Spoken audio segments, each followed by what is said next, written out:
This is the EdExcel AS Level Maths Paper 1 from the June 2018 series, and this is the Pure Maths paper.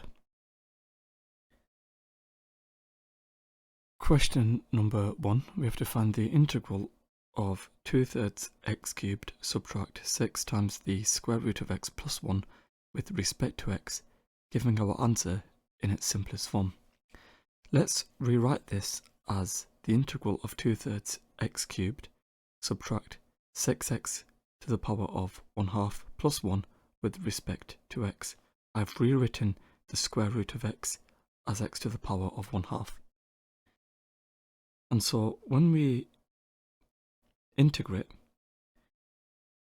add 1 to the power, we have x to the power of 4, and then divide by the new power.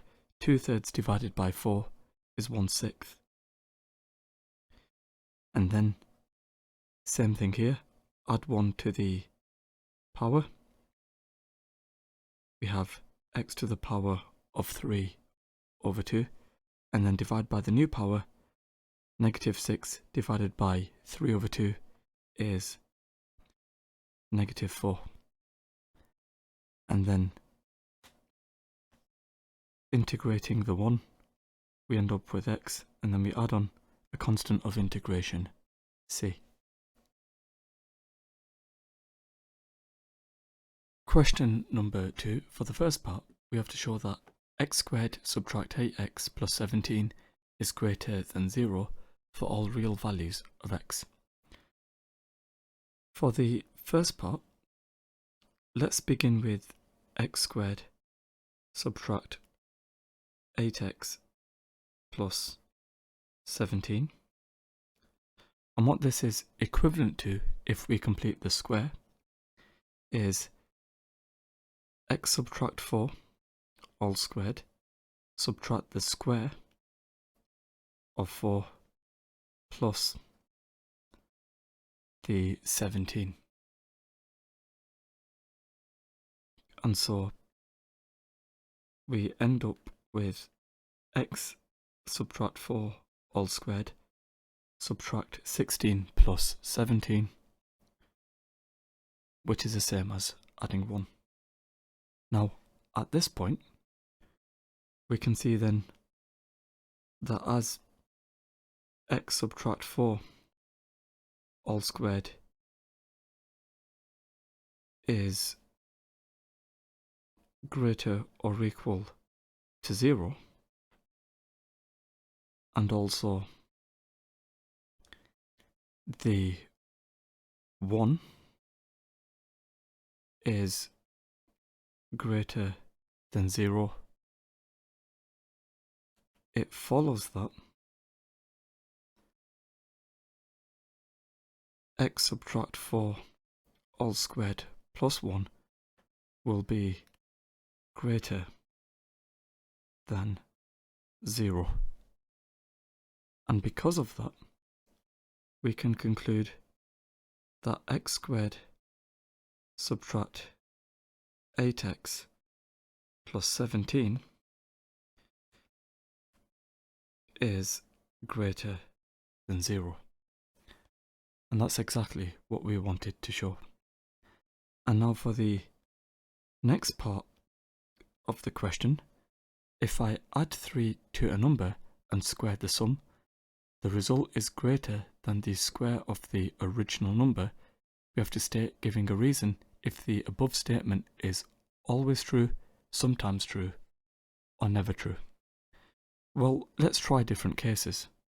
For example, what would happen if we try x equals -5? Well, in this case, we have -5, and then we add 3 to the result, and then we square it. We have -2 all squared, which is equal to 4. And the square of the original number, well, the square of negative 5 is equal to 25. And you can see here that the 4 is less than the 25. So in this case, the result is not true. Now let's see what happens when x is equal to 5, say. When x is equal to 5, well, if I take this 5 and then I add 3 to it and then I square it, 8 squared is 64. And if I take my original number, 5, and then I square it, I get 25. And we can see in this case, the 64 is greater than the 25. So in this case, the result is true. We have found a case where the result is not true, that's when x is equal to negative 5. And we found a result which was true, that's when x was equal to 5. And so the statement is sometimes true. Question number 3. Given that the point A has position vector 4i subtract 5j, and the point B has position vector negative 5i subtract 2j, for part A we have to find the vector AB. Well, for part A, the vector AB is equal to the vector OB, which is negative 5i, negative 2j, subtract the vector A, 4i, subtract 5j. And if I work this out, negative 5i subtract 4i, that will be negative 9i, negative 2j subtract negative 5j, that will be positive 3j. And so the vector AB is equal to negative 9i plus 3j. Now, for part B of the question, we have to find the magnitude of AB. And so if we were to find the magnitude of the vector AB, we have to work out negative 9 all squared plus 3 squared square rooted, and working this out, we end up with 3 multiplied by the square root of 10. Question number 4. The line L1 has equation 4y subtract 3x equals 10. The line L2 passes through the points 5, negative 1 and negative 1, 8. We have to determine, giving full reasons for your answer, whether lines L1 and L2 are parallel, perpendicular on either. If we take a look at the line L1, currently we've got 4y subtract 3x equals 10. And if I rearrange, I've got 4y equals 3x plus 10. And so y is equal to 3/4 x plus 10 over 4, which is 5 over 2. Now, knowing what the equation for L1 is, from here we can state that the gradient is equal to 3/4. Let's find the gradient of L2. If I take a look at the line L2, the gradient of L2, well, we've got the difference in the y's, so that will be 8 subtract -1 divided by the difference in the x's, -1 subtract 5. So if I work out what the gradient of L2 is, we've got 9 over -6, which is -3 over 2. And from this we can see that the 3/4 does not equal the -3 over 2.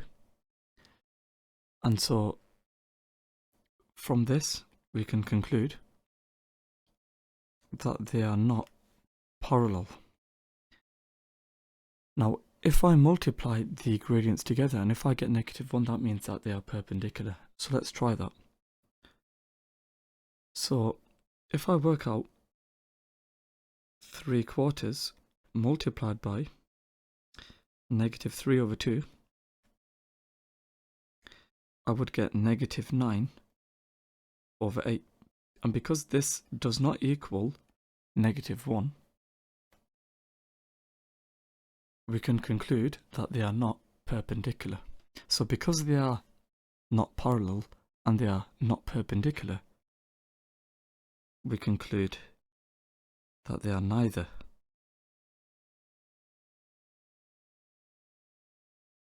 Question number 5. A student's attempt to solve the equation 2 multiplied by log base 2 of x subtract log base 2 of square root of x equals 3 is shown below.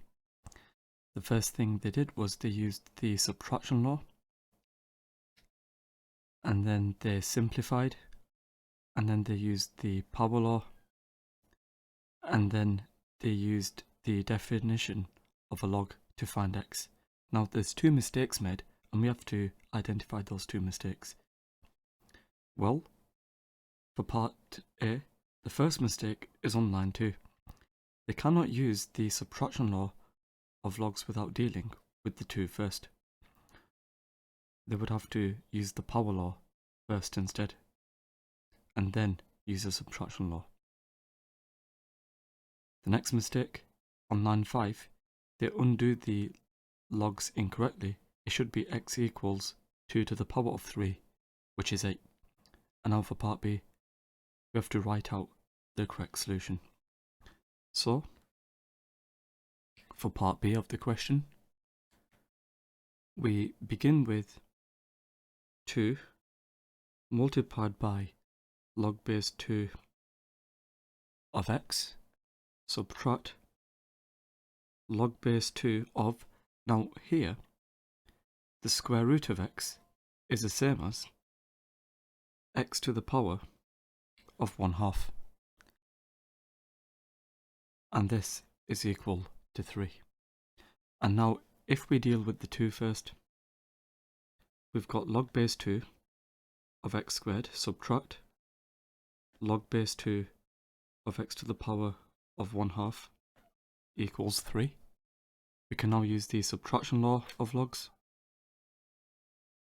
And so we would have log base 2 of x squared divided by x to the power of 1/2 equals 3.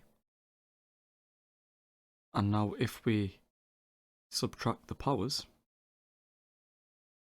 we have log base 2 of x squared subtract 1/2 equals 3, which is the same as log base 2 of x to the power of 3 over 2, and that's equal to 3. And now if we antilog, this will imply x to the power of 3 over 2 is equal to 2 to the power of 3, and so we have 2 to the power of 3 equaling 8. So x to the power of 3 over 2 is equal to 8. So x is equal to 8 to the power of 2/3. In other words, x is equal to 4. Question number 6. We have a company makes a particular type of children's toy. The annual profit made by the company is modelled by the equation P equals 100 subtract 6.25 multiplied by x minus 9 squared. P is the profit measured in thousands of pounds and x is the selling price of the toy in pounds. We've got a sketch here in figure 1 which shows P against x, and using the model we have to explain for part A why £15 is not a sensible selling price for the toy. Well, for part A, let's see what happens when the selling price x is equal to 15. If that's the case, we have P equals 100 subtract 6.25 multiplied by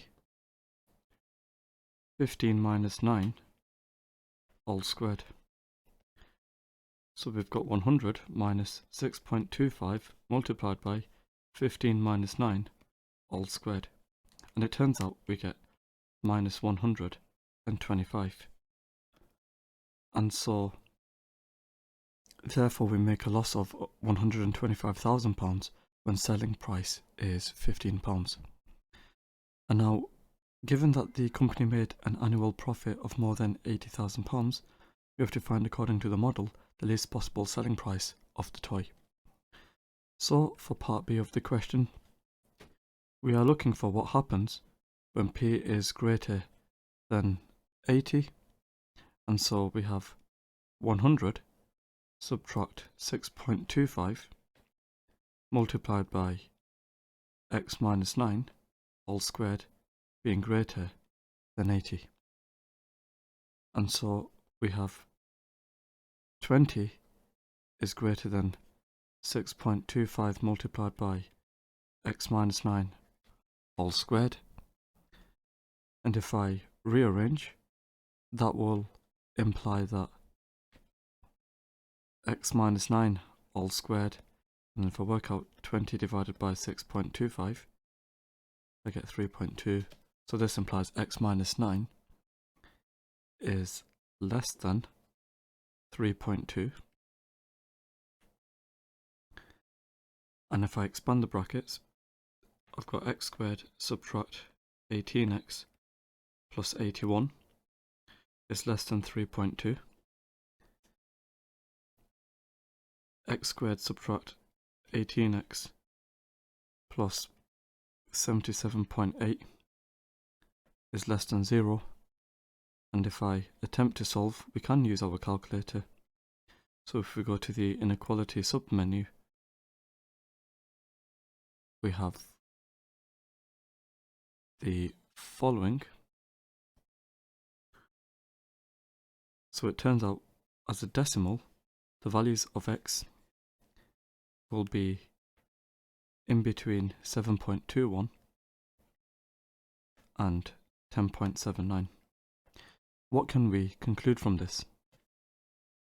The minimum is £7.22. We can't include the 7.21. Now, for the first part of part C, the company wishes to maximize its annual profit, and we have to state, according to the model, the maximum possible annual profit.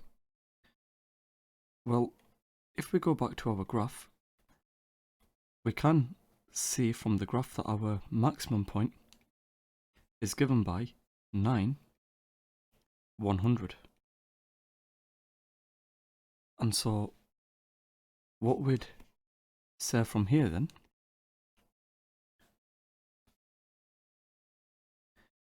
is the following. The maximum profit is £100,000, and that's because P is measured in thousands of pounds, and then we have to find the selling price of the toy that maximizes the annual profit. Well, that's when X is equal to 9, and remember X is the selling price, and so we sell at £9. Question number 7. In a triangle ABC, side AB has length 10 centimeters, side AC has length 5 centimeters, and the angle BAC is theta, where theta is measured in degrees. The area of the triangle is 15 centimeters squared. We have to find the two possible values of cos theta. First of all, let's draw a diagram to illustrate what we know. We've got AC, which is 5, we've got AB, which is 10, and we've got the angle BAC, which is theta. And we also know that the area is 15 centimeters squared, so that means we've got 1/2 multiplied by the 10, multiplied by the 5, multiplied by sine theta. This is equal to 15. And so if we rearrange, we have 15 divided by 1/2 times 10 times 5, which is 3/5. So we've got sine theta, which is equal to 3/5, and now we have to find the possible values of cos theta. Now we know already sine squared theta plus cos squared theta is equivalent to 1. And so we've got sine theta all squared, that's the same as 3/5 squared, plus cos squared theta, this is equal to 1. And so if we rearrange for cos theta, well, let's first of all work out what cos squared theta is. That will equal 1 subtract 3/5 squared, which is 16 over 25, and then if I square root that, I get 4/5. So if I work out what cos theta is actually, cos theta is equal to 4/5. And we could have positive 4/5 or negative 4/5. It depends on whether the angle is acute or obtuse. Now, given that BC is the longest side of the triangle, we have to find the exact length of BC. First of all, if BC is the longest side, that means theta is obtuse. And so cos theta is equal to negative 4/5 in that case. Now, if we use the cosine rule, then with the cosine rule, we have BC squared, which is equal to AC squared, plus AB squared, minus 2 multiplied by AB, multiplied by AC, multiplied by cos theta. So we have BC squared equals AC squared, so that's 5 squared, plus 10 squared, subtract 2 times 10 times by 5 times by negative 4/5. And it turns out here BC squared is equal to 205, and so BC is equal to 205 square rooted. Question number 8. A lorry is driven between London and Newcastle. In a simple model, the cost of the journey C pounds when the lorry is driven at a steady speed of v kilometers per hour is C equals 1500 divided by v plus 2v over 11 plus 60. And for part A, we have to find, according to this model, the value of v that minimizes the cost of the journey, and then the minimum cost of the journey. Well, for the first part of part A, we would have to differentiate C.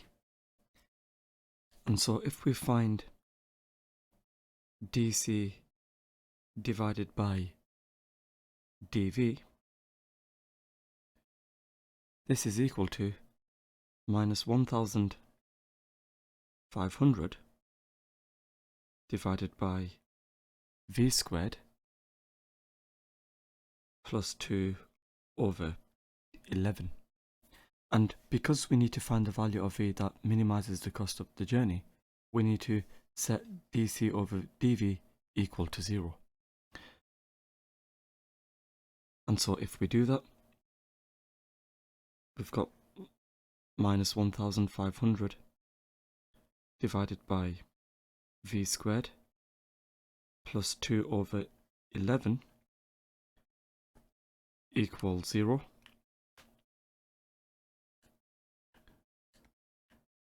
And at this point, we can see then v squared is equal to 15,000 divided by 2 over 11. And so if we work out what v squared is,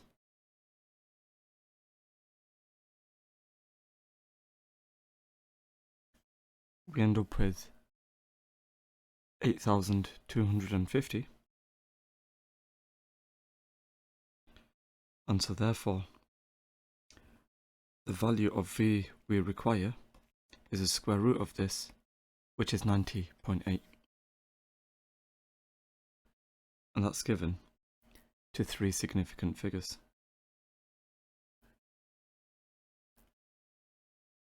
And the units are kilometers per hour. And now, the minimum cost, well, all we would have to do is substitute this value of v back into the formula for C. And so then, for the next part of part A, we've got C equals 1500 divided by 90.8, etc., plus 2 times by 90.8,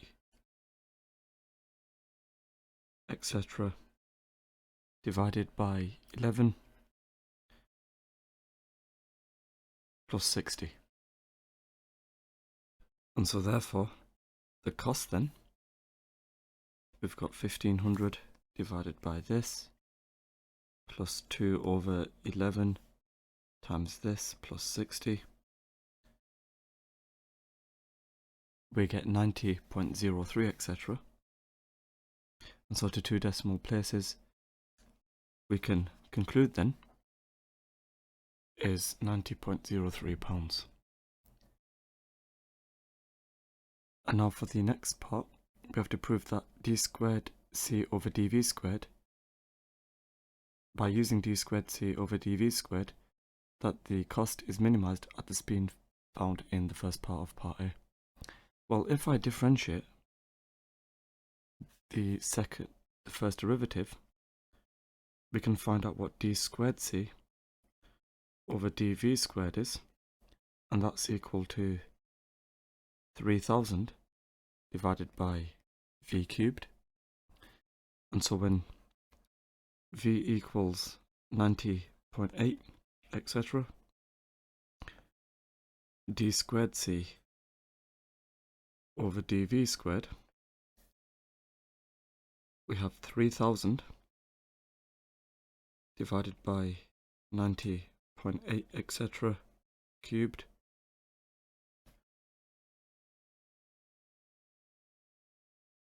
So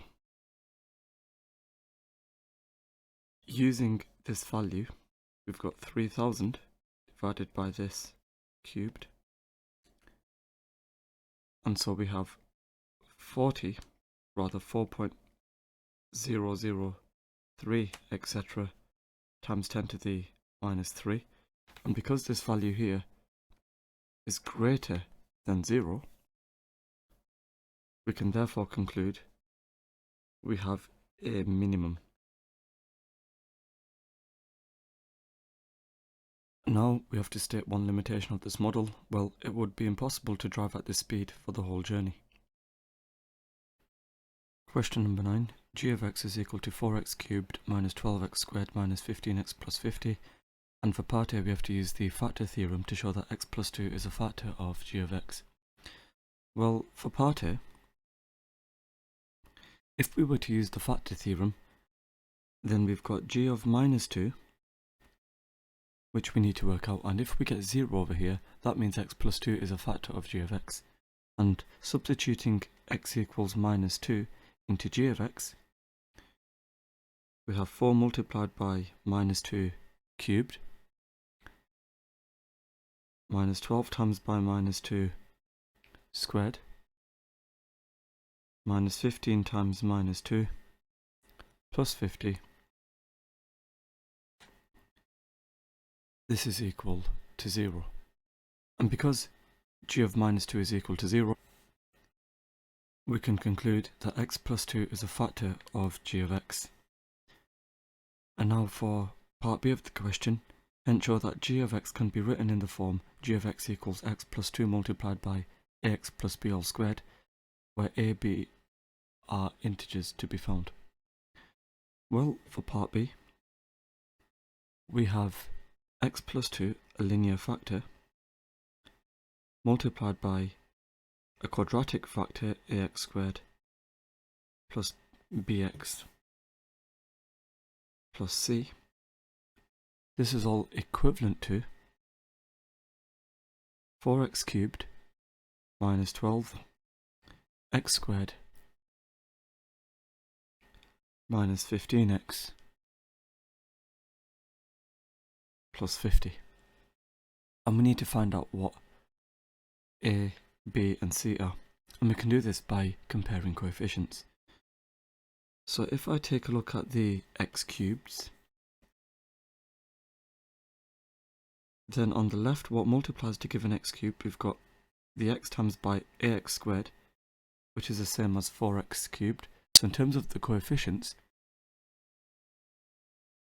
a is equal to 4. And if we take a look at the x squareds, then what multiplies to give an x squared? Well, on the right hand side we've got minus 12 of them, and then we've got bx times by x, and we've also got the 2 times by ax squared. So we've got, in terms of the coefficients, 2a plus b equals minus 12, and knowing that a is equal to 4, we've got 2 times by 4 plus b equals minus 12, and so therefore b is equal to minus 20. And if we compare the number terms,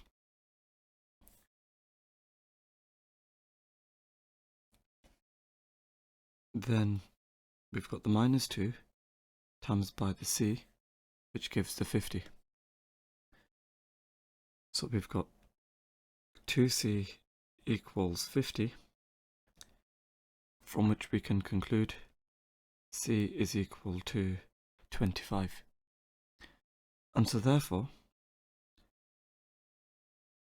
g of x is equal to x minus 2 multiplied by 4x squared minus 20x plus 25, and rewriting that in the required form, g of x is then equal to x plus 2 multiplied by 2x minus 5 all squared. And now for part C, figure 2 shows a sketch of part of the curve with the equation y equals g of x. We have to use our answers to part B and the sketch to deduce the values of x for which g of x is less than or equal to 0 and g of 2x equals 0. Well, first of all, if we take a look at where the graph intercepts the x-axis, well, we can do that by setting y equal to 0. So far, we've got x plus 2 multiplied by 2x minus 5 all squared. And if I set this equal to 0 to find out where it intercepts the x-axis, well, from here we can see x is equal to minus 2 or 2.5. So we've got the minus 2 over here and the 2.5 over here. So for the first part of part C, when I come to solve g of x is less than or equal to 0, if it's less than or equal to 0, I want values to the left of minus 2, so that corresponds to x being less than or equal to minus 2, or it equals 0, it crosses the x-axis over here when x equals 2.5.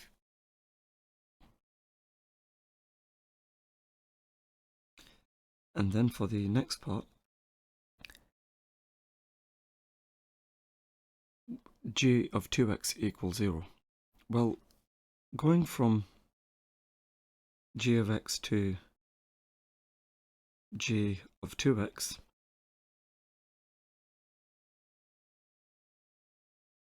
this is a stretch by scale factor 1/2 in the x direction, and so I need to multiply these x coordinates by 1/2, and if I do that, when I solve g of 2x equals 0, I would have x equals minus 1 or 1.25. Question number 10, we have to prove from first principles that the derivative of x cubed is 3x squared. Well, in the formula book, you can see here we've got the formula for first principles. F dash of x is equal to the limit as h tends towards 0 of f of x plus h minus f of x divided by h. And so the first thing we will do is we will let f of x equals x cubed. And so therefore, if we do that, f of x plus h then is equal to, well, here I replace the x with x plus h. So I have x plus h all cubed. And using the binomial, we end up with x cubed plus 3x squared h plus 3x h squared plus h cubed. And so therefore, f dash of x is equal to the limit as h tends towards 0 of f of x plus h subtract f of x divided by h. So I've got the limit as h tends towards 0 of Well, here I've got f of x plus h, and then I subtract f of x, which is x cubed,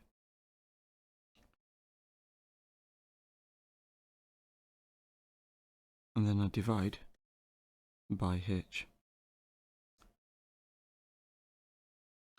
So I've got the limit at h tends towards 0. Now here, x cubed subtract x cubed cancels. Then I've got this h cancelling with this h, and it cancels with this once, and it cancels with this twice. So I've got the limit as h tends towards 0 of 3x squared plus 3xh plus h squared. And as h tends towards 0, this term and this term tend towards 0, and so we end up with 3x squared, and that's the result we wanted to show. Question number 11. For part A, we have to find the first three terms in ascending powers of x of the binomial expansion of 2 subtract x over 16 all to the power of 9, giving each term in its simplest form. Well, we have to find the first three terms. For part A, when we use the binomial expansion, that is using this formula here. And so, when we work out 2 subtract x over 16 to the power of 9, we've got 2 to the power of 9 plus 9 choose 1, 2 to the power of 8 multiplied by minus x over 16 to the power of 1.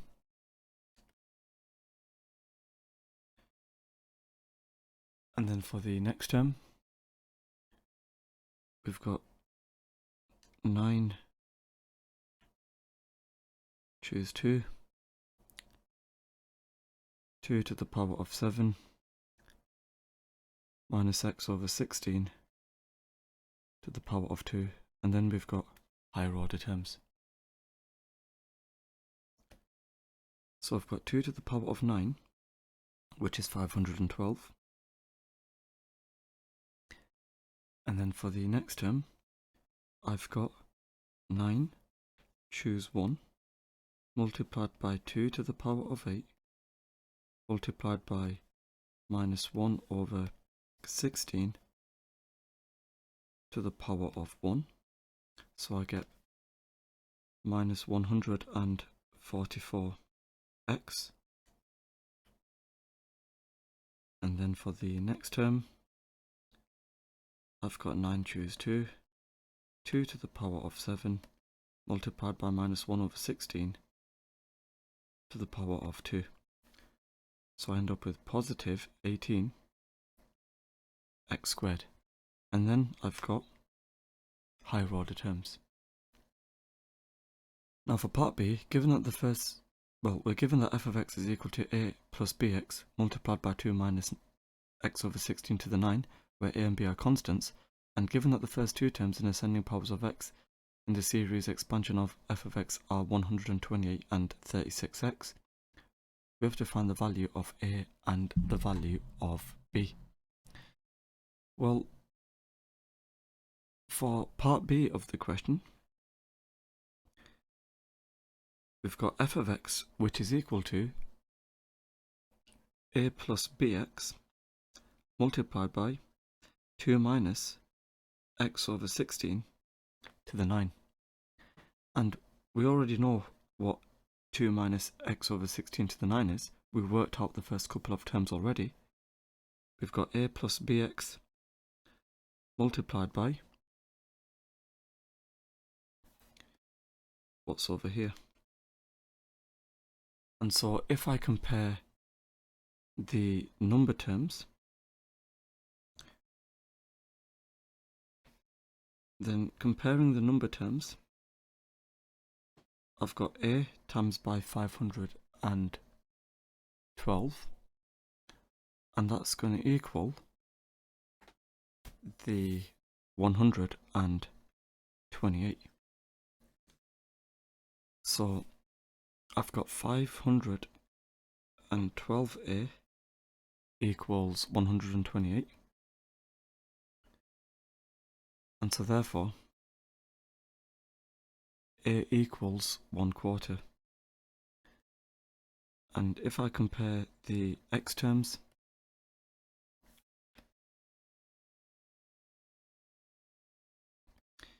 then I've got a times by the minus 144, and I've also got the bx times by the 512. So I've got minus 144 a plus 512b, which is equal to, well, I've got 36x of them over here, so this is equal to 36, and I already know what a is, so if I substitute in my value of a being 1/4, I've got minus 144 times by 1/4 plus 512b, that's equal to 36. So 512b is equal to 72. So therefore b is equal to 9/64. So I end up with 9/64. Question number 12, we have to show that the equation 4 cos theta minus 1 equals 2 sin theta tan theta can be written in the form 6 cos squared theta minus cos theta minus 2 equals 0. Well, for part A, we've got 4 cos theta minus 1 equals 2 sin theta tan theta. And tan theta is the same as sin theta over cos theta. So we've got 4 cos theta minus 1 equals 2 sin theta times by sin theta divided by cos theta.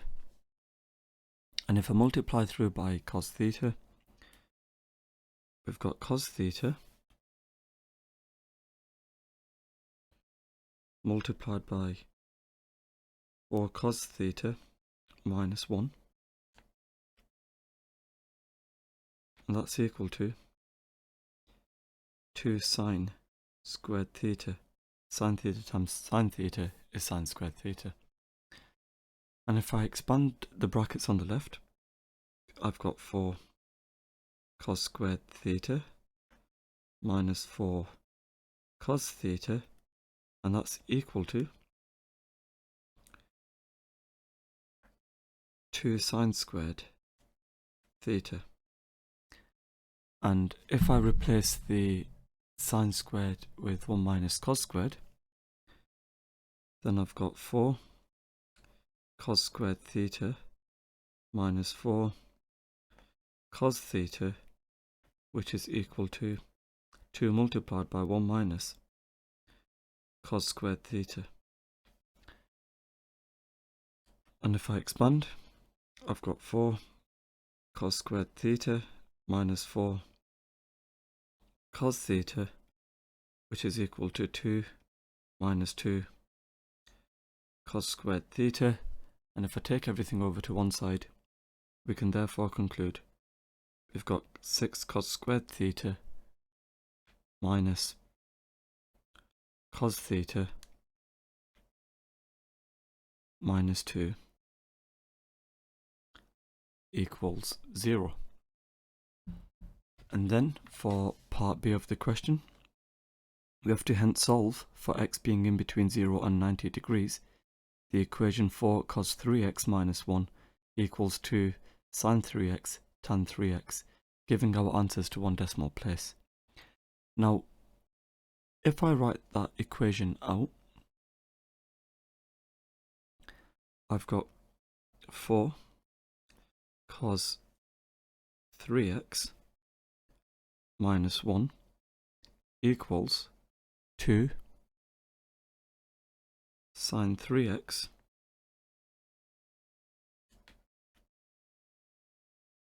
tan 3x,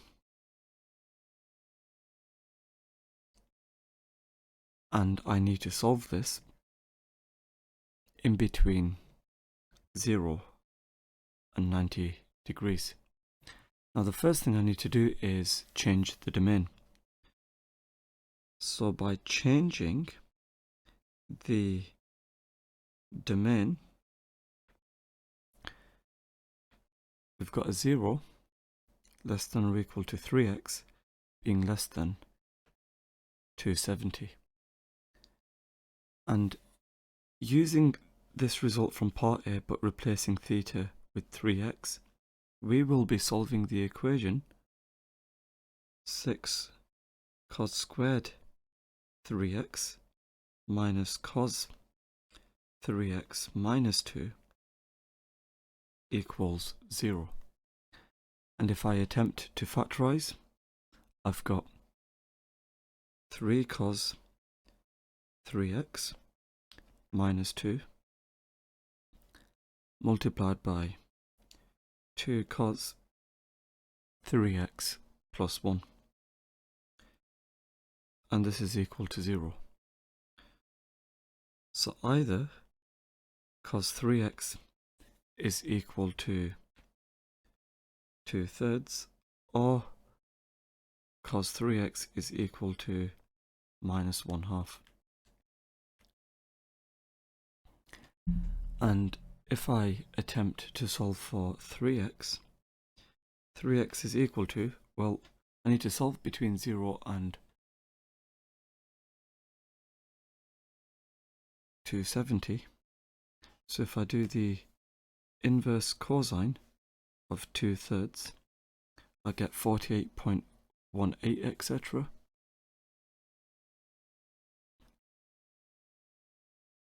And then if I do 360 minus that, I get something much bigger. And then if I do the inverse cos of minus 1/2, I get 120, and the second value is 240. And if I attempt to solve for x at this stage, we'd end up with 16.1 degrees, 40 degrees, or 80 degrees. Question number 13. The value of a rare painting £V is modelled by the equation V equals pq to the power of t, where p and q are constants and t is the number of years since the value of the painting was first recorded on the 1st of January 1980. The line L shown in figure 3 illustrates the linear relationship between t and log base 10 of v since the 1st of January 1980. The equation of the line L is log base 10 of v equals 0.05 t plus 4.8. I'm going to call this equation 1, and what we have to do is find out the value to 4 significant figures of p and q. So for part A, we begin with the v equals p q to the power of t. So I've got log base 10 of v equals log base 10 of p q to the power of t. So that's just using the idea of logging both sides. And using the addition law of logs, I can split this up even further as log base 10 of p plus log base 10 of q to the power of t. And power sliding, we can therefore conclude that log base 10 of v is equal to log base 10 of p plus t times by log base 10 of q. And I will call this equation 2. And if I compare equation 1 with equation 2, let's just write that down. Well, we've got the log base 10 of v's, which are the same. And then, what's in front of the t? Well, that's 0.05. And here, we've got the log base 10 of q. And also, we've got here log base 10 of p. And here, we've got the 4.8. And so, we've got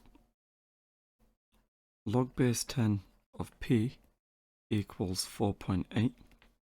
So that's comparing what's over here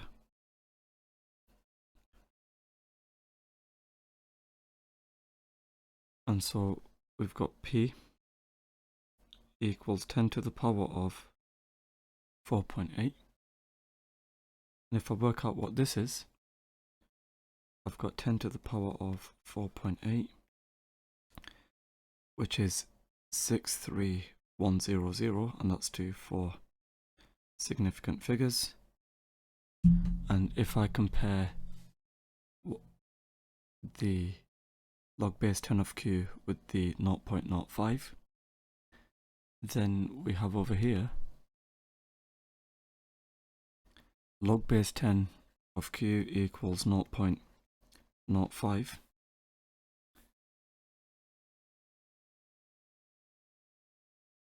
So I've got q equals 10 to the power of 0.05. And if I work out what this is, I end up with 1.122 given to 4 significant figures.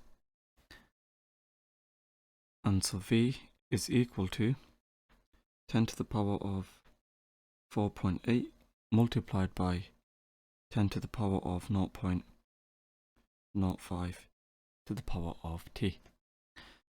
And now, with reference to the model, you have to interpret the value of the constant p and q.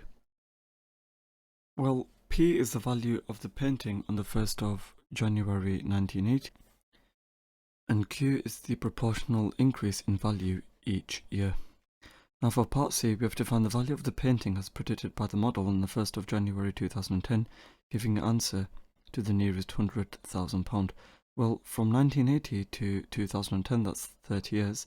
And so here for part C, t is equal to 30. And so here we would have v equals 10 to the power of 4.8 multiplied by 10 to the power of 0.05 to the power of 30. And if I work out what this is,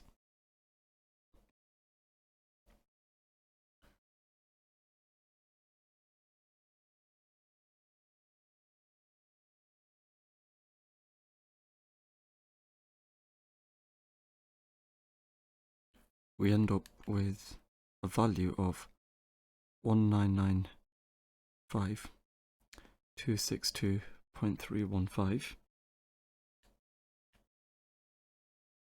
And so what we can conclude over here then is the value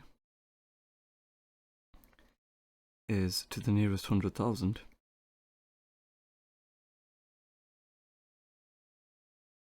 that will be 2 million. Question number 14. A circle C has equation x squared plus y squared minus 6x plus 10y plus 9 equals 0. We have to find the coordinates of the centre and the radius. Well, for part A, we begin with x squared plus y squared, then we've got minus 6x plus 10y plus 9. This is all equal to 0.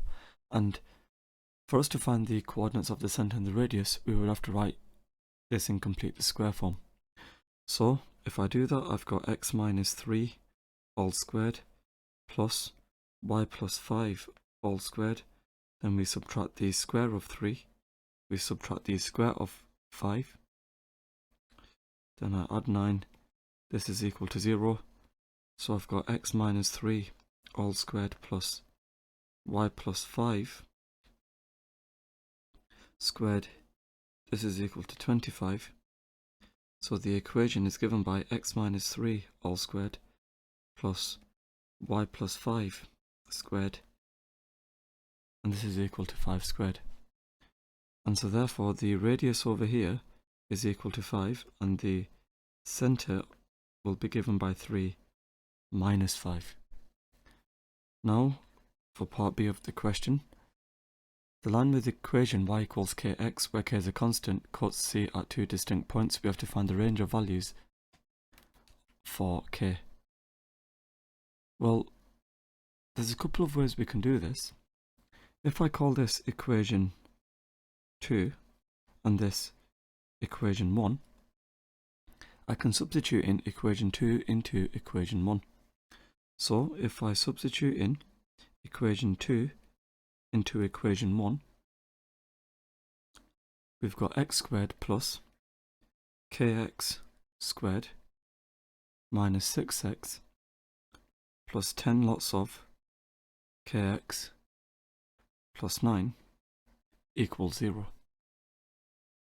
So I've got x squared plus k squared x squared minus 6x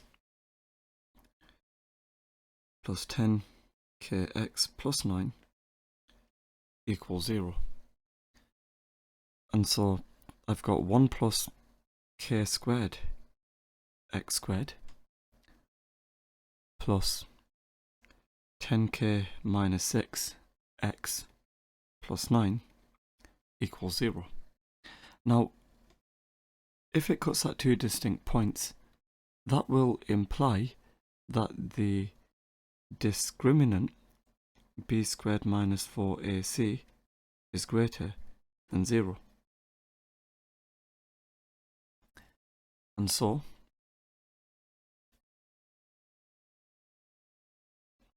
we've got 10k minus 6 squared minus 4 times by 1 plus k squared multiplied by 9 is greater than 0. So I've got 100 k squared minus 120k plus 36 minus 36 minus 36 k squared being greater than 0. So I've got 64 k squared minus 120 k being greater than 0. Divide through by 8. So I've got 8k squared minus 15k being greater than 0. And so we have k is less than 0, or k is greater than 15 over 8.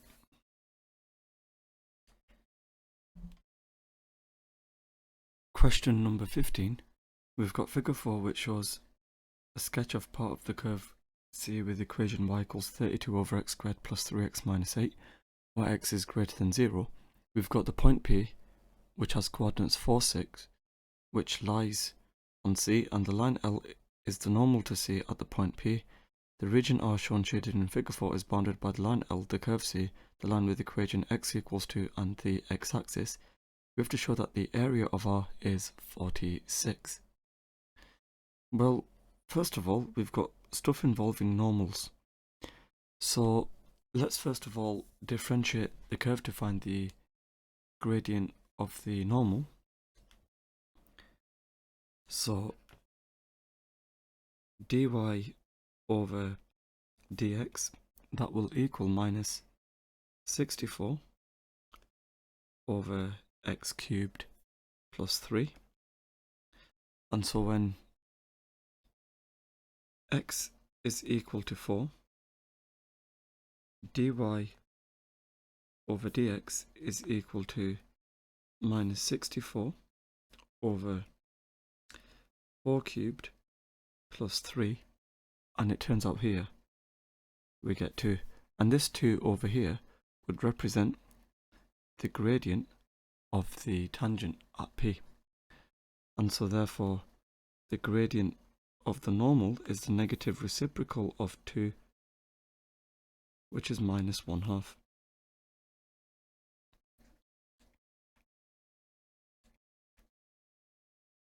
So if I've got the point P which lies on C, then using the point P with coordinates 4, 6, we've got y minus 6 equals minus 1/2 multiplied by x minus 8, rather x minus 4. And so therefore we conclude that the line L has equation y equals minus 1/2 x plus 8. Now when y is equal to 0, we would have 0 equals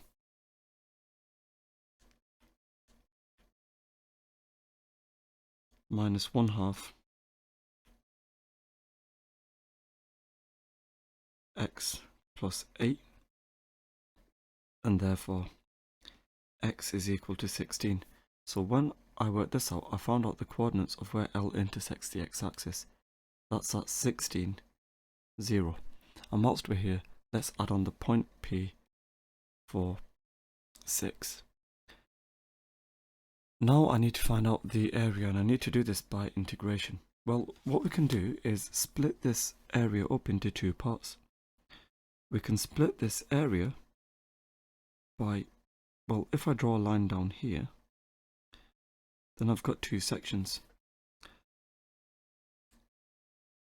I've got this first section, we'll call it R1, and I've got this second section, we'll call it R2, and I can find out what R1 is by using integration.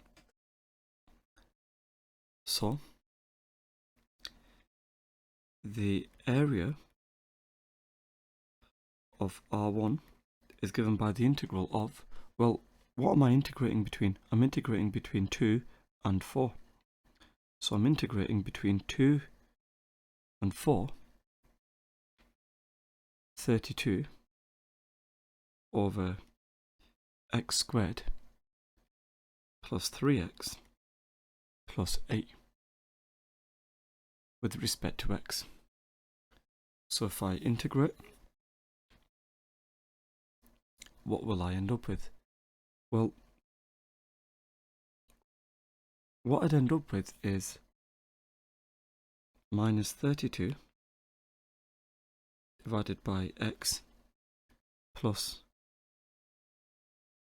3 over 2 x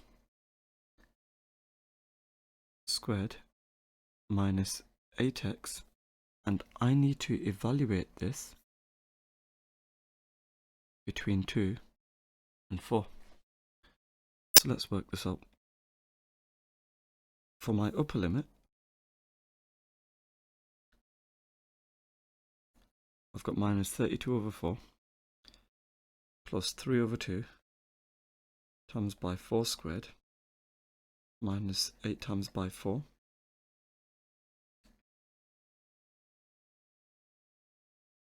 And then for my lower limit, I've got minus 32 over 2 plus 3 over 2 times by 2 squared minus 8 times by 2. And if I work this out, I end up at 10. So that's the area of R1. Now the area of R2, I can work this out by considering the area of a triangle. So the area of R2 is given by the area of a triangle. We've got 1/2 times by the base. Now the base over here, we are going from 4 to 16, so the base over here, if I work out what this is,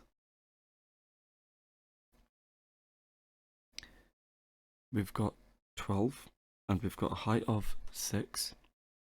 So I've got 1/2 times by 12 times by 6. And it turns out the area of R2 then is equal to 36.